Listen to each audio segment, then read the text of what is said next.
আমি ঢাকা নয়ে স্বতন্ত্র প্রার্থী হিসেবে মনোনয়নপত্র জমা দিয়েছিলাম। আজকে সেটার বাছাই পর্ব ছিল। বাছাই পর্বে আমার মনোনয়নপত্র গৃহীত হয়নি। আমরা সেই সিদ্ধান্ত আপিল করব। আপিলের প্রক্রিয়া আমরা ইতিমধ্যেই শুরু করে দিয়েছি। গ্রহণ না করার পেছনে নির্বাচন কমিশন যে কারণ দেখিয়েছে, আপনারা জানেন যে স্বতন্ত্র প্রার্থীর ক্ষেত্রে 1% ভোটারের স্বাক্ষর দিতে হয়। যা দরকার ছিল তার চেয়ে বেশি আমরা স্বাক্ষর জমা দিয়েছিলাম।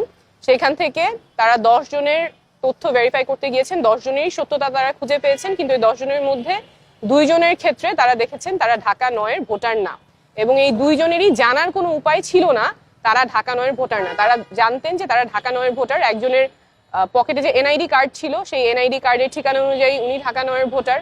আরেকজনের বাসা খিলগাঁয়ে। খিলগাঁয়ে যেহেতু ঢাকা 9 এবং 11 দুইটাই আসন আছে, উনি জানতেন উনি ঢাকা নয়ের ভোটার, সেই বিশ্বাসে উনি স্বাক্ষর করেছেন, কিন্তু নির্বাচন কমিশনের তথ্য অনুযায়ী উনি ঢাকা 11 ভোটার। এই দুইটা ব্যতিক্রম বাদে বাকি সবকিছু আমাদের তথ্য সঠিক ছিল। আমরা আপিল করব এবং আমরা যেই লড়াইয়ে নেমেছি, স্বচ্ছতা এবং জবাবদিহিতার রাজনীতি, সেই লড়াই আমাদের চালু থাকবে।